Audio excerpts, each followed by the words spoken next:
Amici, buongiorno.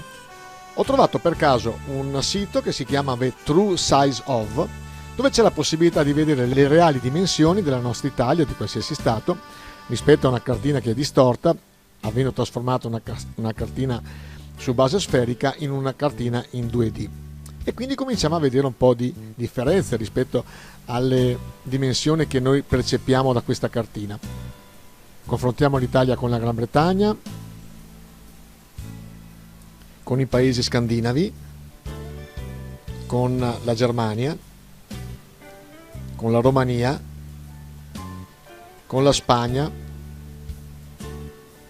con la Libia, con il Marocco, con l'Algeria,